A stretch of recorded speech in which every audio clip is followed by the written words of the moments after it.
அனைவருக்கும் வணக்கம். தெய்வீக பலன்கள் சேனல் சார்பாக தங்களை அன்புடன் வரவேற்கிறோம். இன்று நம் காணொளியில் காண விரும்புவது புரட்டாசி மாதம் தேய்பிறை சப்தமி திதி சிறப்புகளை பற்றி இந்த காணொளியில் விரிவாக பார்க்கலாம். வாருங்கள் காணொளிக்கு செல்லலாம். மறக்காமல் ஒரு சப்ஸ்கிரைப் செய்யவும். தமிழ் மாதத்தில் வரும் ஒவ்வொரு தேய்பிறை சப்தமி என்று தாமரை பூக்களை கொண்டு சூரிய பகவானை வழிபட்டால் நல்ல விதமான வாழ்க்கை அமையும் என்பது ஐதீகமாக பார்க்கப்படுகிறது. புரட்டாசி மாதம் தேய்பிறை சப்தமி என்று விரதம் இருப்பவர்களை துன்பங்கள் அண்டாது.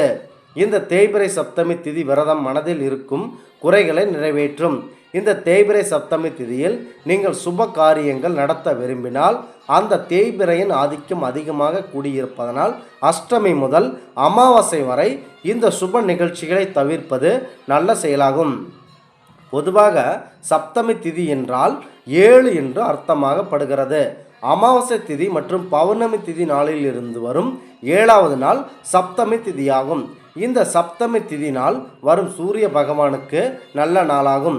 இந்த நாளில் நீங்கள் தொலைதூர பயணங்களை மேற்கொள்வது சிறப்பாகும். மேலும் உங்களுடைய வீட்டில் இடமாற்றம் செய்யலாம் மற்றும் திருமணங்கள் செய்யலாம் மற்றும் இசை நிகழ்ச்சிகளை கற்றுக்கொள்ளலாம். இசை நிகழ்ச்சிகளுக்கு தேவையான வாத்தியங்கள், மேளங்கள் போன்றவற்றை வாங்கவும் மற்றும் ஆடைகள் வாங்குதல் மற்றும் தயாரித்தல் போன்ற செயல்களில் நீங்கள் செய்யலாம்.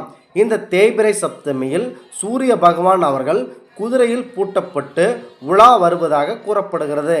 இன்றைய நாட்களில் சூரிய பகவானை மனதார வழிபட்டு வந்தால் உங்களுக்கு அனைத்து விதமான நன்மைகளும் கிடைக்கும்.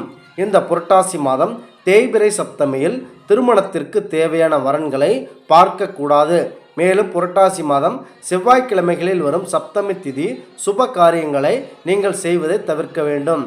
ஏனென்றால் இந்த நாளில் எந்த நல்ல காரியமும் செய்தால் அது முழுமையடையாது மற்றும் முழுமையான பலனையும் கொடுக்காது. இந்த சப்தமி திதியில் நீங்கள் பிறந்து இருந்தால் செல்வ செழிப்புடன் அதிக செல்வத்துடன் வாழ்வீர்கள். மேலும் உங்களுக்கு இரக்க குணம் அதிகமாக இருக்கும். உடல் ஆரோக்கியம் கொண்டவராக தென்படுவீர்கள். இந்த தேய்பிறை சப்தமி நாளில் அகத்தியர் மற்றும் முனிவர்களை வணங்கினால் நல்ல பலன்களை கொடுக்கும்.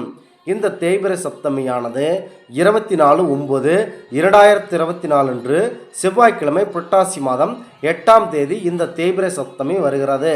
இந்த சப்தமி திதியின் அதிதேவனாக சூரிய பகவான் இருக்கிறார்கள்.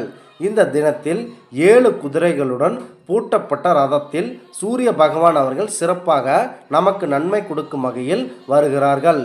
இந்த தேய்பிறை சப்தமி திதியில் அதிகாலையில் இருந்து குளித்து முடித்துவிட்டு சூரிய உதயம் ஆவதற்கு முன் அனைவரும் ஒன்று சேர்ந்து பிள்ளையாரை வணங்கிவிட்ட பிறகு அந்த சூரிய தேவனை நம்பிக்கையுடன் வணங்குவதன் மூலம் பல நன்மைகள் நமக்கு கிடைக்கும். சூரியன் உதயம் ஆகும்போது சூரிய பெருமானை வணங்குவதால் உங்களுக்கு அனைத்து செல்வங்களும் வந்து சேரும். நம்முடைய குடும்ப வாழ்க்கையில் அனைத்தையும் நிர்ணயிக்கப்படுவது 9 நவகிரகங்கள் என ஆன்மீக நண்பர்கள் கூறுகிறார்கள். சில நேரங்களில் ஏற்படும் சிக்கல்கள், மனவேதனைகள் காரணமாக அதனை மாற்றுவதற்காகத்தான் இந்த பரிகார பூஜைகள் கொண்டு வரப்பட்டன. இதன் மூலமாகத்தான் விழாக்களும் விரதங்களும் அதிக அளவில் பார்க்கப்படுகிறது. இந்த திதிகளை 7 வகையாக பிரிக்கின்றனர். அந்த 7 திதிகளில் 7வது திதி மிகவும் சிறப்பு வாய்ந்தது ஆகும். இந்த திதியின் பெயர்தான் சப்தமி திதியாகும். பரம்பொருள் சூரிய பெருமானை வழிபடுவதே இதன் முக்கிய சிறப்பம்சமாகும். புரட்டாசி மாதம் தேய்பிறையில் வரக்கூடிய இந்த திதியை சப்தமி திதி. குறிப்பாக இந்த தேய்பிறை சப்தமி நாளில் விரதம் இருந்து சூரிய பகவானை வழிபட்டால் கண்களில் இருக்கும் நோய்கள் நீங்கும் என ஆன்மீகவாதிகள் கூறுகிறார்கள். மேலும் மகாலட்சுமி அவர்கள் இந்த சப்தமி திதி நாட்களில் வணங்கினால் அவர்களுடைய ஆசி உங்கள் மேல் பட்டு உங்களுக்கான அனைத்து விதமான செல்வங்களும் கிடைக்கும். மேலும் இந்த நாட்களில் பரம்பொருள் சூரிய பகவான் இருக்கும் கோயில்களுக்கு சென்று அவரை மனதார வழிபட்டு வந்தால் நமது வேண்டுதல்கள் அனைத்தையும் அவர் நிறைவேற்றி தருவார். சூரிய உதயம் ஆகும்போதிலிருந்து சூரிய அஸ்தமனம் ஆகும் வரை இந்த பூஜையை நீங்கள் வீட்டில் செய்து வர வேண்டும். மாலை வேளையில் நீங்கள் இந்த ஆலயத்திற்கு சென்று வழிபட்டு வர வேண்டும். குறிப்பாக நம்முடைய வேண்டுதல்கள் நிறைவேற வேண்டும் என்று குறிக்கோளாக இருந்தால் கண்டிப்பாக ஏழை எளியவர்களுக்கு அன்னதானமும் பொருளுதயம் போன்ற தானங்களை நீங்கள் செய்ய வேண்டும். இவ்வாறு நீங்கள் இந்த தானத்தை வழங்கிவிட்ட பின்னர் வீட்டிற்கு வந்து பூஜை அறையில் விளக்கேற்றி வழிபாடு செய்து இந்த காலை நேரத்திலிருந்து விரதம் இருக்கும் இந்த தேய்பிறை சப்தமி விரதத்தை நீங்கள் முடித்து கொள்ளலாம். இந்த புரட்டாசி மாதம் தேய்பிறையில் வரும் சப்தமி திதியை நீங்கள் திதி என அழைக்கப்படுகிறார்கள். இந்த திதியில் பரம்பொருள் பெருமாள் அவர்கள் அதிகாலையில் எழுந்து சூரியனுடைய உதயம் தொடங்கி சூரியனுடைய மறைவு ஆகும் வரை பல்வேறு வாகனங்களில் அவர் சென்று வருவதாக கூறப்படுகிறது. மேலும் சூரிய பகவானின் வடக்கு நோக்கி தன் பயணத்தை மேற்கொள்ளும் நாள் இந்த திதியாகும்.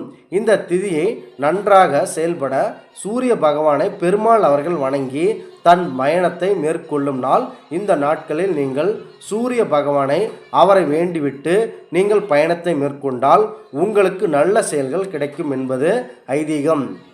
இந்த ஆன்மீக தகவல் உங்களுக்கு பிடித்து இருந்தால் இந்த சேனலை தவறாமல் சப்ஸ்கிரைப் செய்யவும். மீண்டும் ஒரு நல்லதொரு காணொளியில் உங்களை சந்திக்கிறோம். நன்றி, வணக்கம்.